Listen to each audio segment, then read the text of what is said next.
I'm going to let people trickle in as they arrive, but I think we're going to get started. So I'm so glad that you guys are all here, and I'm excited to introduce Miriam Udell, who is an associate professor in German Studies and the Tam Institute of Jewish Studies at Emory University. She's the author of Never Better, the Modern Jewish Picaresque, and is now joining us today because she has created a beautiful treasury of Yiddish children's stories and poems in her latest anthology, Honey on the Page. So this book is complemented by whimsical and humorous illustrations, which Miriam will be sharing with us this morning with some of our activities. And all of Miriam's original translations of Yiddish stories and poetry will delight our young and older readers alike. She's being mean to me.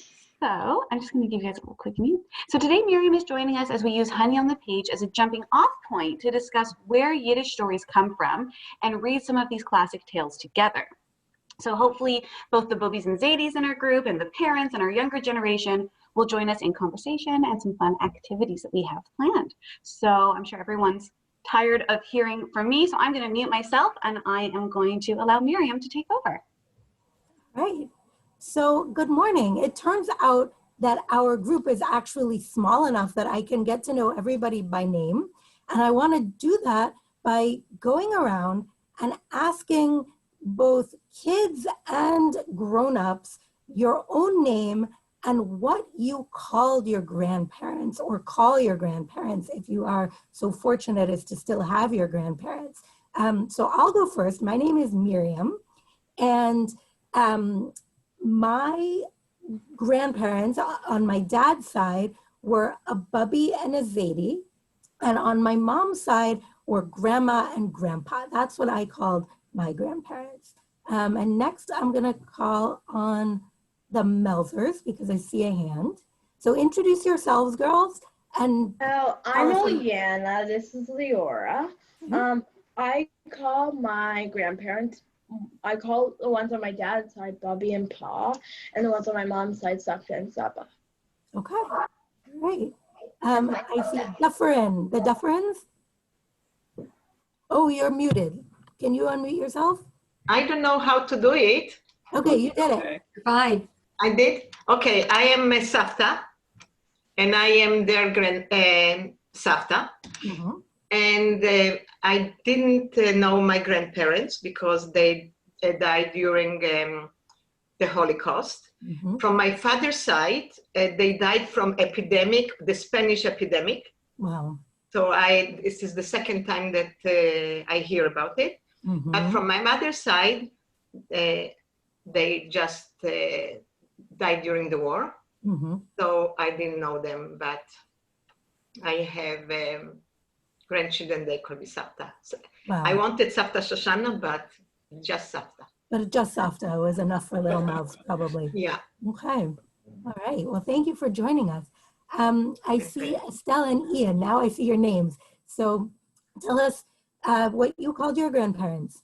Well, like Shoshana, Safta Shoshana, my grandparents on my mother's side, my mother's mother died when she was a baby, and my father's mother died. My mother's father died in Europe, thankfully before the Holocaust began. So I don't have any memory of them. And my father's family, my parents helped them get to Palestine, but again, because communication was so difficult, I have no memory of any relationship with them. Wow. Yeah. Wow. So my grandfather passed away, my father's father passed away before I was born, and I'm named after him. And my father's mother I called Bubby, and my mother's grandparents, everybody in the family called Ma and Pa. Ergo Pa. Ergo Pa, okay. Wasn't gonna be a Ma. Okay, so you two are the Bubby and the Pa for Eliana and Leora. There you are. We're well represented, right, guys? Okay. And do you have any other grandchildren? I have 6 altogether, and Estelle has more. She I won. worked a little harder. I have 9.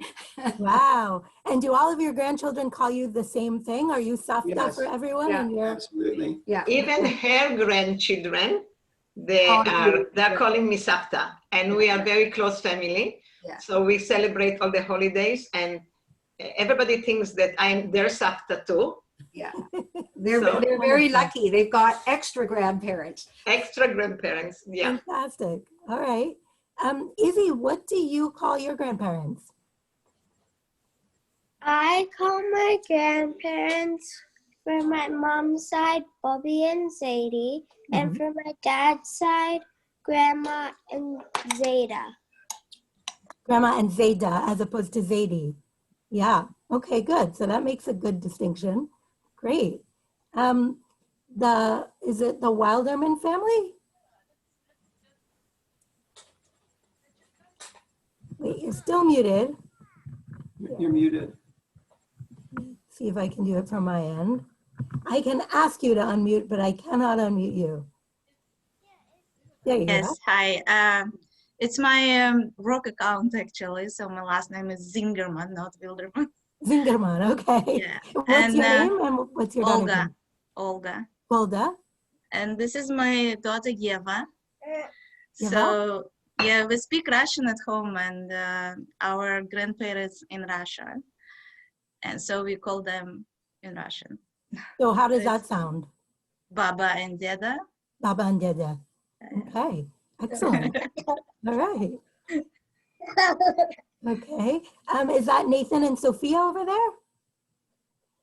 Do you have something you call your grandparents?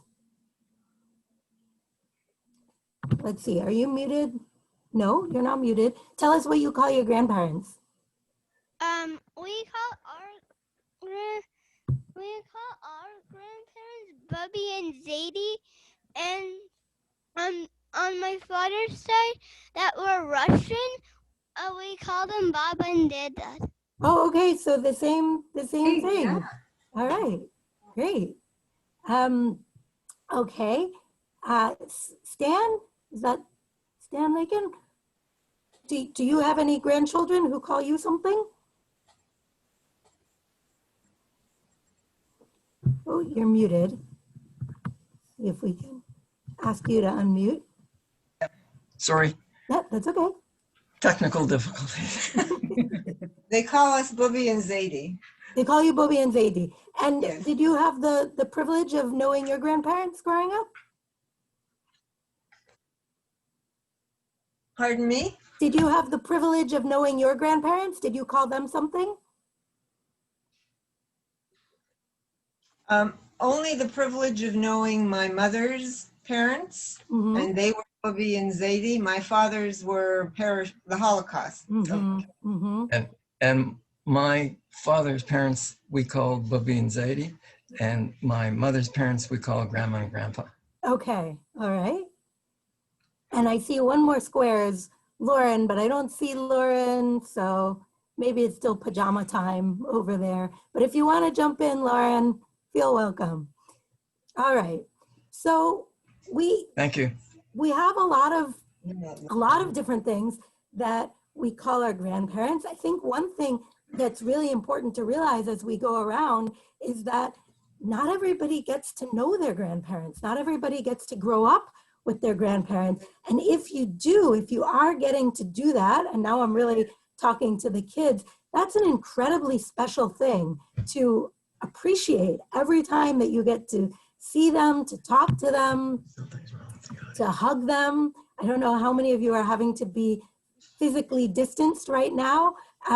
My kids haven't actually gotten to see their grandparents in many months, but it's such a special thing even to be able to Zoom with our grandparents, because not every generation of Jews and people in the world at large, but certainly especially Jews, not every generation has had that privilege. It's something really wonderful. So our grandparents can help connect us to our past, to our family's past, and to our whole people's past. And I know that a lot of you use the expressions Boba and Zayda or Bubby and Zadie, which are the more American and Canadian ways of pronouncing that. And what that does is it creates a link with Yiddish. Yiddish was the language that Jewish families spoke when they lived in Russia, in Poland, in Hungary sometimes, in Central and Eastern Europe. And that language was a very precious heritage, something very special to them that they carried with them as they moved to all different places in the world, including Canada and Mexico and the United States and Argentina and Israel and Australia and South Africa and lots of different places that the Jews went. So Yiddish is the language of Bobas and Zaydes, of Bubbies and Zaydies. And I'm going to share with you today some stories that originally were written in Yiddish that I have translated into English so that we can all enjoy them. And our first story is very short, so I'm going to read it to you.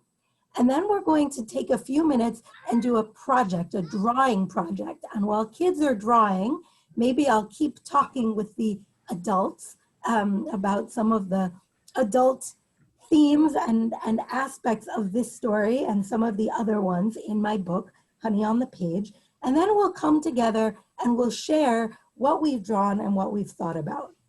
So this is a story called The Girl in the Mailbox.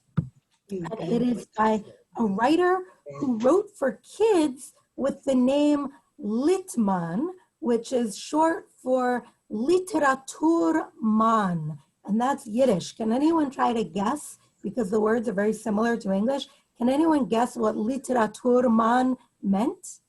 Is that Eliana? I think it means author, like letterman. That's a really good, right, letterman. So literatur actually means literature, right, which is connected to letters. So literature, and man means man. So he was the literature man. He was the story guy, all right? And he lived in Argentina, in Buenos Aires, and he wrote the following story called The Girl in the Mailbox.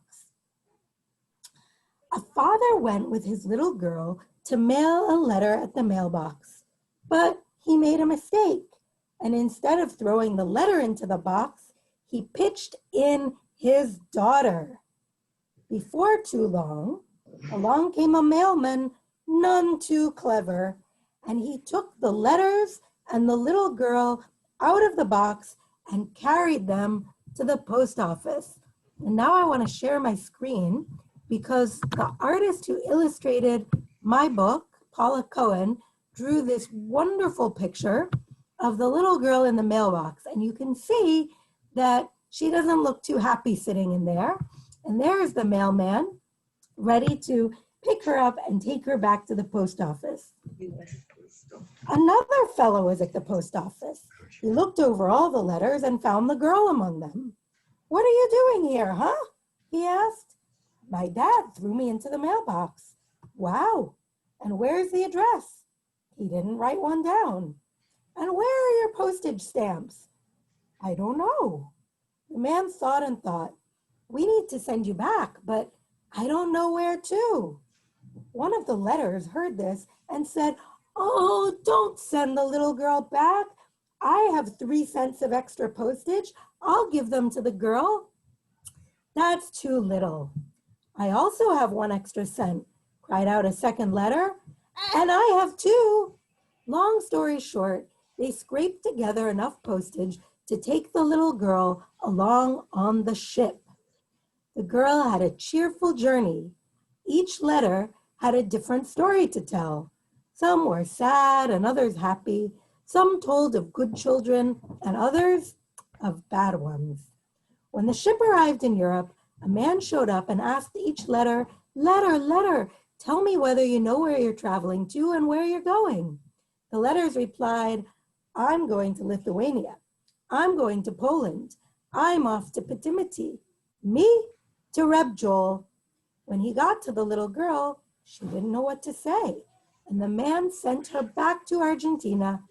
She was taken to the city square where they asked, Who wants to buy a little girl from the mail, cheap and inexpensive, she costs just a groschen.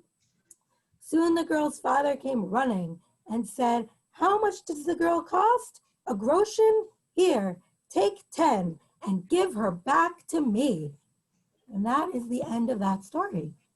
So what I like about this story is that the little girl gets to have this whole adventure because the other items in the mail are willing to share their postage, which is kind of like sharing the money that it costs to travel somewhere so that the little girl can come along. And she has a really fun time going on the ship. Today, when you send a letter to another country, it goes on an airplane. But back when this story was published in the 1920s, almost 100 years ago, the letters would travel on ships. So the little girl gets to go along on the ship from Argentina all the way to Poland and then come back again. So now for the kids, you should have received an email with a printout for you. And I want you to take a few minutes and you've got it, Izzy, right? I want you to take a few minutes and to draw one of the following things.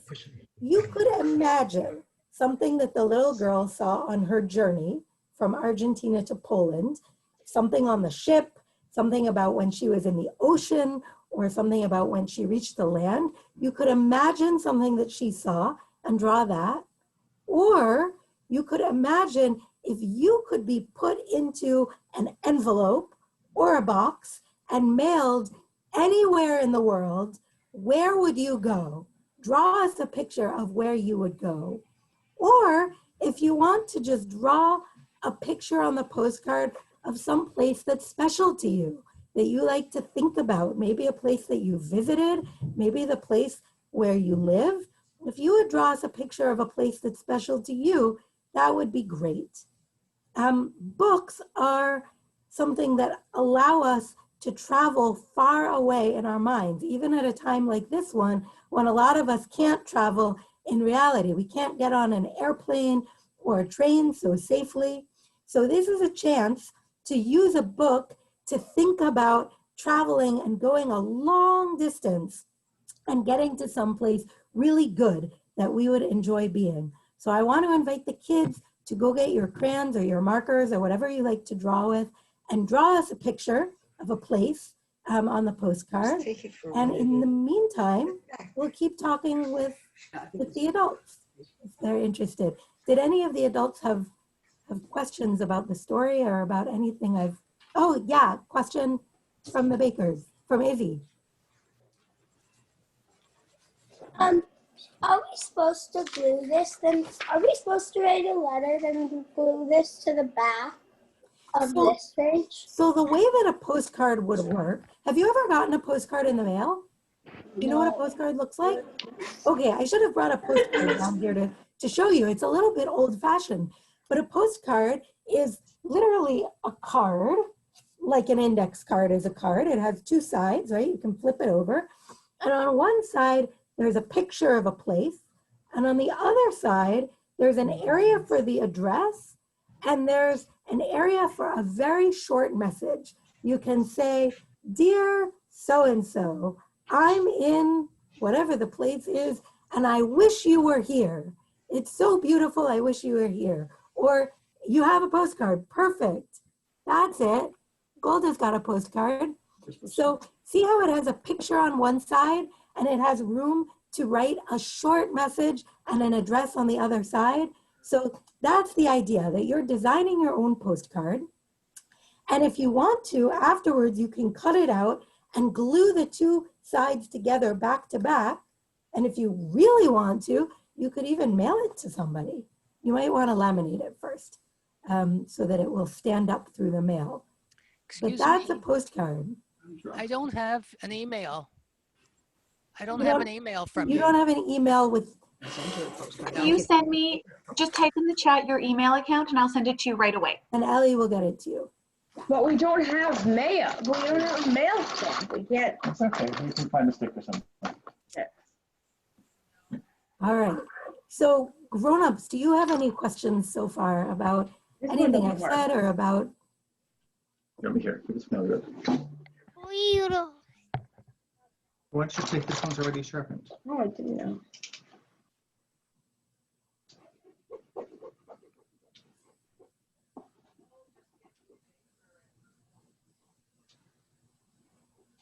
All right. So I'll just mention that another thing I really like about this story is that it's about one of the technologies, the international mail system, that really helped to make the world smaller before email, before electronic communications, before widespread airplane travel. You could really stay connected to your family in the old country in Europe by sending back and forth letters and parcels and postcards. And today, when I get approached by people as a Yiddishist who want to connect with the Yiddish heritage in their own families, it's often that they have a packet, a trove of letters that their ancestors sent back and forth in Yiddish, which they might no longer understand, but they want translated so that they can see what was on people's minds, what did people write back and forth about and share with their family back in Poland or Russia or Lithuania or Belarus. And so it's writing about something that Jews, particularly in the Americas, in North America and in South America, experienced very frequently, trying to keep in touch with relatives in Europe, in the old world. So actually we, when my husband's Bubby passed away, we were actually going through her box of letters. Yeah. And she had her engagement party to her late husband was the day of Israel's independence. So she has the box of telegrams that she got, and half of them were wishing her a mazel tov, and the other half were saying, "Did you hear the news?" That's wonderful. So their family's own story became connected to the story of the Jewish people in this unforgettable way. That's fantastic.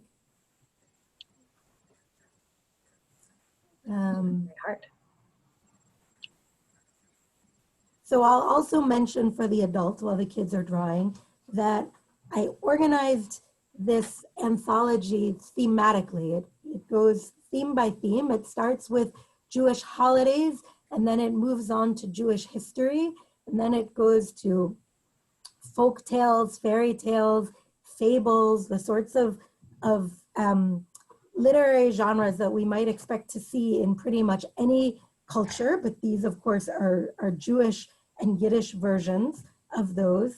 And then it moves on to themes that are kind of broadly relatable for kids all over the place, like stories about going to school.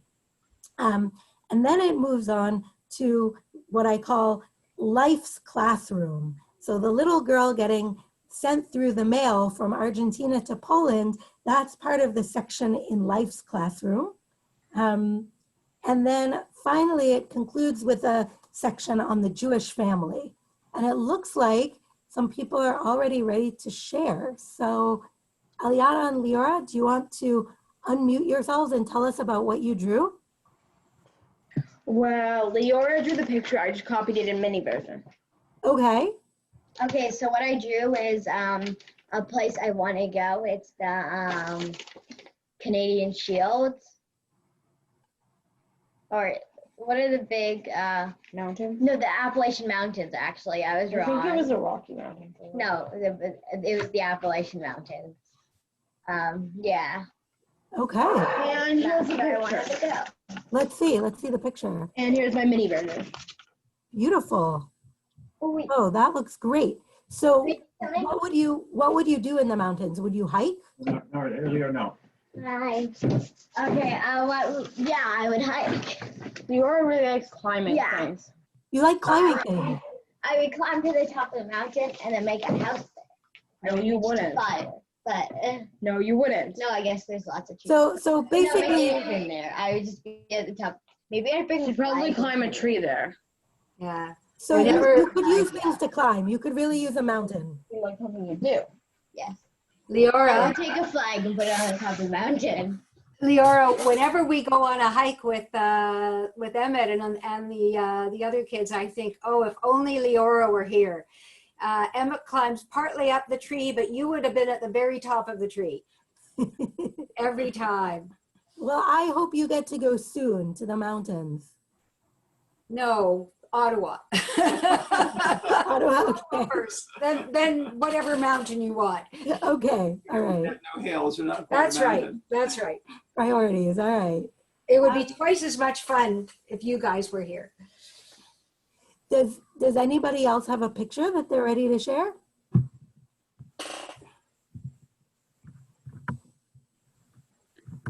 I think people are still working away. People are still drawing, okay. All right.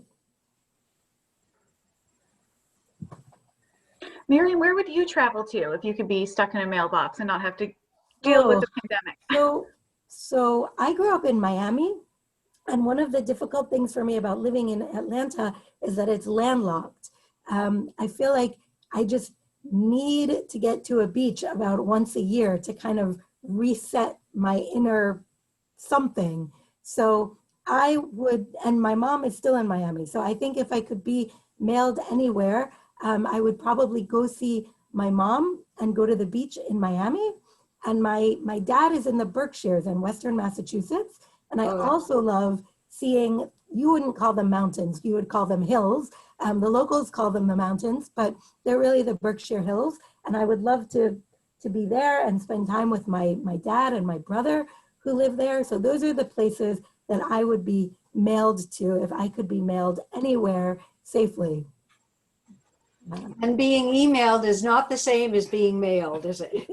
Well, that's like disapparating in the Harry Potter books, right? Where people disapparate and then they reapparate in some location. Yeah. Estelle is from the Canadian West Coast. You can take Estelle from the West Coast, but you can't take the coast from Estelle.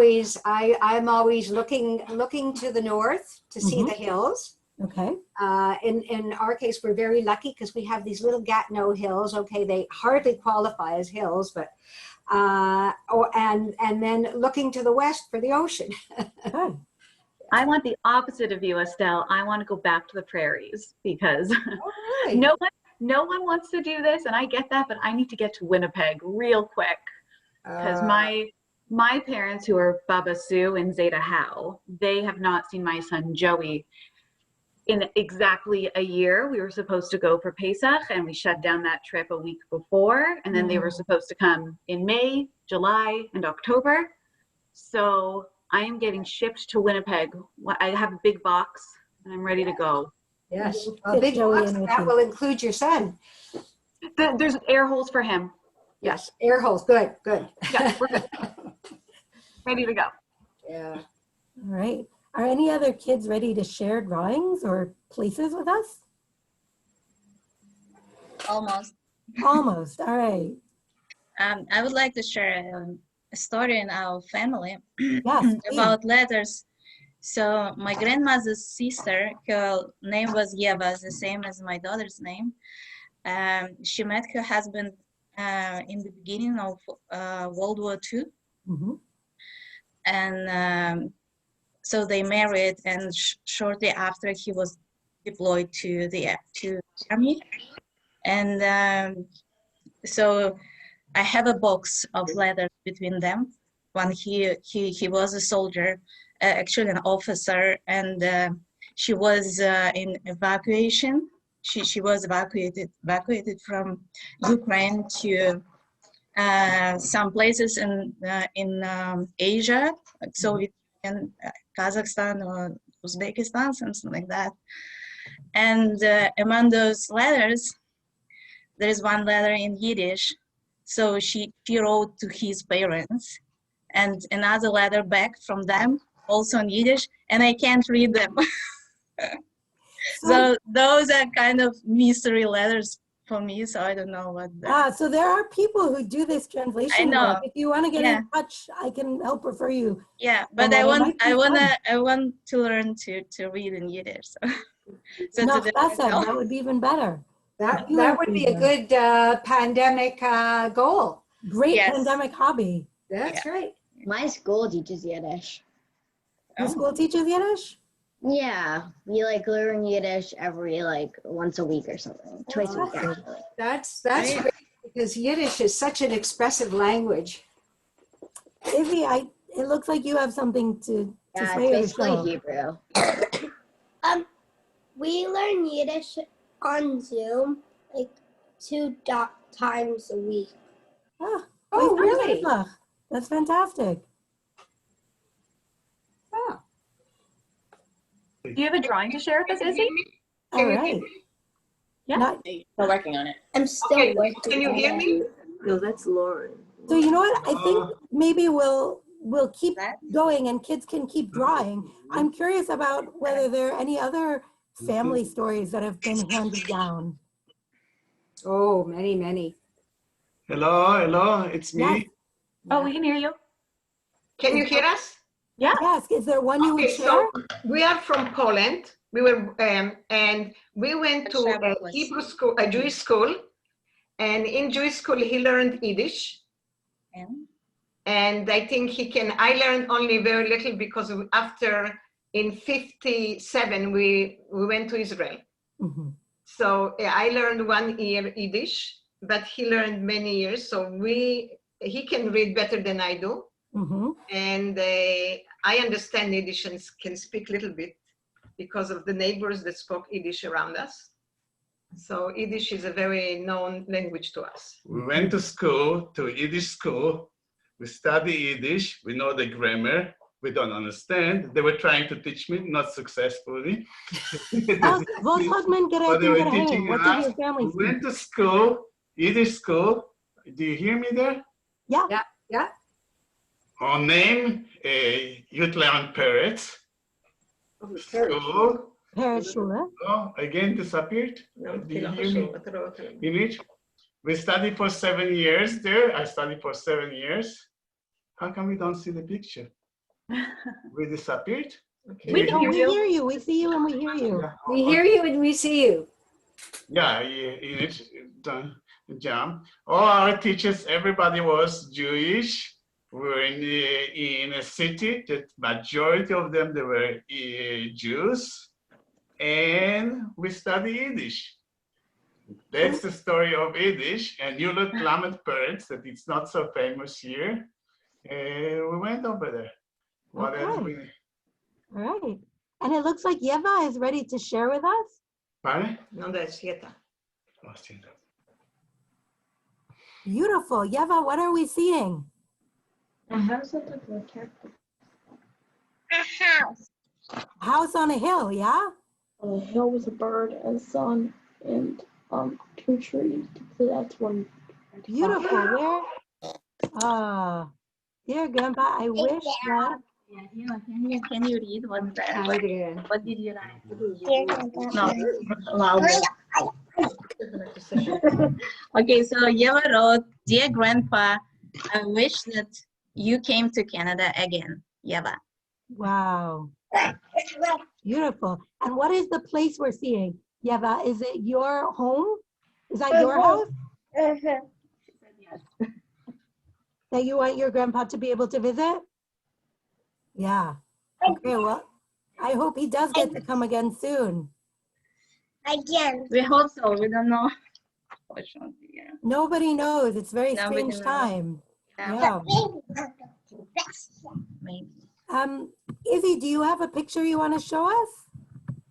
No. Yes. Okay, no. All right. She's working on it. Okay, Still. excellent. Diligently. Okay. Are there, so was hat man gerät in der Heim? What did your family speak at home before you went to the Parrotschule? Who is speaking? Yeah. You, Yossi. Yeah. Could you repeat the question? Was hat man gerät in der Heim? What did your Oh, family Yiddish. speak? Only Yiddish. Oh, the family also spoke Yiddish. They spoke Yiddish to me. I spoke, depends on where. In Israel, Hebrew, in Poland, Polish. Okay. So it was, they were speaking to me Yiddish, only Yiddish. I spoke to them Polish or Hebrew, and that's all in it. But I used to read books. I had a hard time to read now a book in Yiddish. I was trying, especially with Hebrew. It's confusing reading Yiddish. It is. It's confusing. It's not helping to know in Hebrew to read Yiddish. Right. In it, especially there are so many letters that are missing in Yiddish. You know that Yiddish doesn't have het, doesn't have taf, doesn't exist in Yiddish. So, and even ein doesn't exist. Exists for you that you reading Yiddish, right? So it doesn't exist het, doesn't exist ein, doesn't exist kaf. I find that my eyes sometimes have to adjust for a few minutes when I'm going between reading in the two languages. Yeah, right. No, it's not, because they are missing. And then you have the Hebrew words in Yiddish. So when they were giving me these exams to write, why would you have write words in Hebrew, in Yiddish that are in Hebrew? And it's confusing.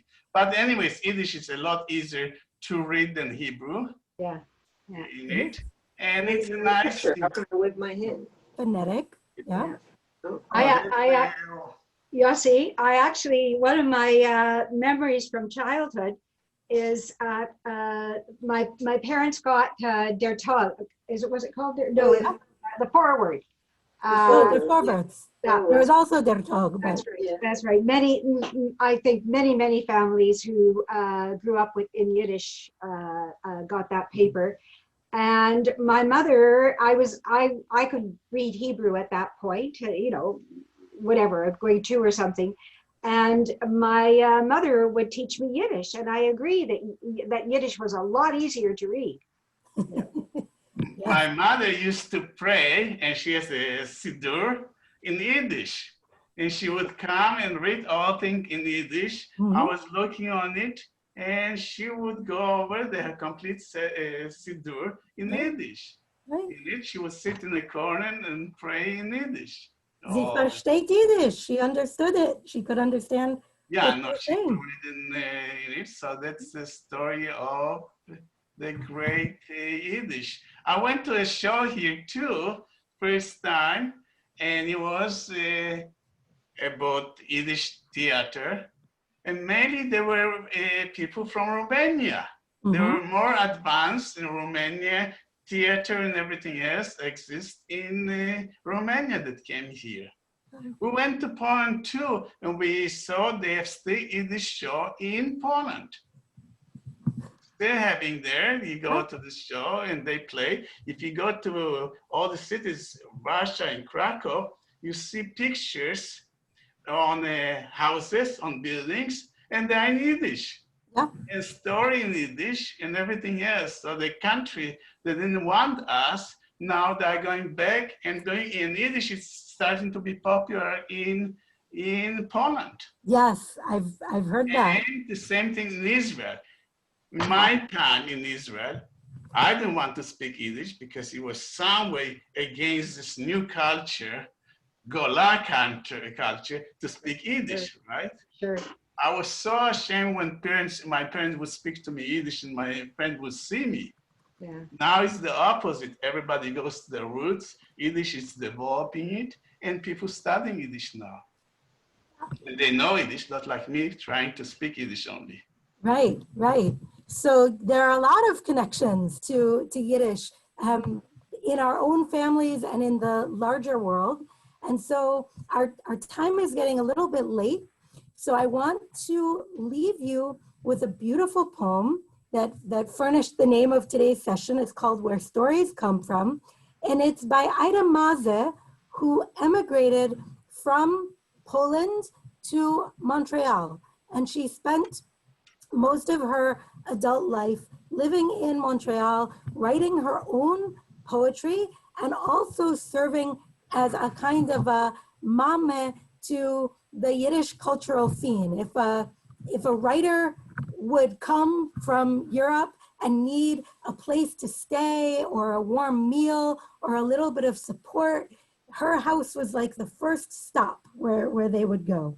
So this is a poem from one of her books of children's poetry, and it tries to explain where stories come from. So I'm going to conclude by reading that, but then if people want to hang out for a few minutes and share drawings or stories, I'll be here, I'll be around. All right, so by Ida Maza. Somewhere very far away, where wagons will not go, there stands a little cottage as it stood for years, just so. Sitting quiet and abandoned, doors and shutters bolted shut, days and years pass, only wind blows through the chimney of the hut. Everybody's known for years, its people all have gone away. Only wind blows in the chimney, not a soul has come to stay. One night, when all are sleeping, and the wind is sleeping too, lights come on inside the cottage, and smoke wafts up the flue. Door and shutter are unbolted. In a corner by a light sits a grandpa learning Torah. A child listens with delight to grandpa's tales of wonder beams, absorbs them through her dreams. Hard by the hearth a spinning wheel, from silken thread so thin and soft, grandma spins her lovely stories and with the smoke sends them aloft. The smoke takes up the grandma's stories, repeats them to a wind beguiled. On its wings, the wind will spread them, giving some to every child. So we have this idea that the stories are there. They might be in a little hut that's been locked up and closed and forgotten for years, kind of like Yiddish has been closed off to people and forgotten for years. But sometimes you can turn on the light in the cottage. This is Manu. You can say hi to the other kids and their grandparents. Sometimes you can turn on the light in the cottage and get the stories going again and teach them to children, and they will go up with the smoke through the flue and reach the wind and then get spread to every child. And that's what we hope is going to happen with these Yiddish stories that I've brought into English and Honey on the Page. So thank you for joining me to hear about them. And as I said, I will take any questions and hang out for a few minutes. This is me. Okay. Were the Yiddish stories in your collection originally written as stories for children? They were, most of them originated through the Yiddish school systems, the school networks that were affiliated with the Sholem Aleichem schools, the Parrot schools, the Bundes schools, even the communist schools, and the Zionist schools of the Farband. Yeah. So these stories all came from those school environments. Because I've read our kids a lot of Yiddish stories in translation that are from Sholem Aleichem, or the stories of Chelm and collections like that. Yeah. And yeah. I do have some Chelm stories, but ones that have not been translated before. Okay. I just wanted to hop in, and people can still ask questions after I've said my piece. I just want to thank Miriam for taking the time to do this with us. It was really exciting to connect with you and learn about your anthology and what you do. And I've sent everyone a link to purchase the book as well, with a discount code that you generously gave to everybody who was involved in this program. I also want to thank everybody for sharing their stories and being interactive with us, because I miss you guys, and it's nice to see everybody's faces and telling your stories and feeling connected with all of you.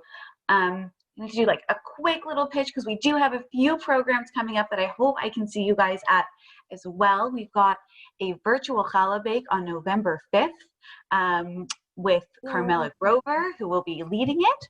And we also have, this is not being marketed yet, but it should be going out to everybody soon via email. We are doing a drive-in movie night at the shul, because cinemas are closed and I haven't seen a movie in a theater in minimum a year. So I feel like some people are missing that as well. So November 21st, we are doing an early viewing for younger families.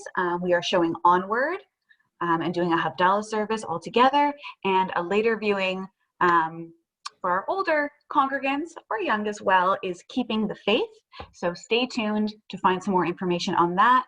And we have a whole bunch of Hanukkah programming coming down the pipe. So keep checking out the Youth and Young Family Instagram page and our engagement page on the Beth Tikva website.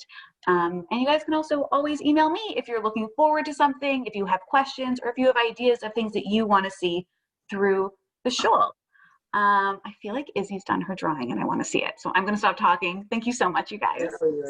Thank you very much, Miriam. Thank you very much. Thank you, Miriam. Thank you so much. Oh, that's good. Wow. Oh, Yeah, it is. very nice. To Israel. Ah. Good job. Two is not. Where are you going? Are you talking, you know? Say hi. I made a person stuck in the mailbox. Going to Israel. Going to Israel. Great. Is that where you wish you would be mailed to? Okay. Do you have family there, Izzy?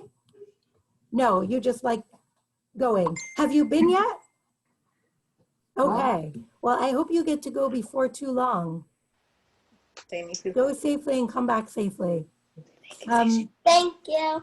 I want to thank Ellie, who actually did so much work in advance getting this program ready and making sure that we had a postcard template. You all are very, very lucky to have her as the youth and education person in your shul, but I'm sure you know that. Thank you very much. Thank you. Yes, you're welcome. Bye. Bye. Bye-bye.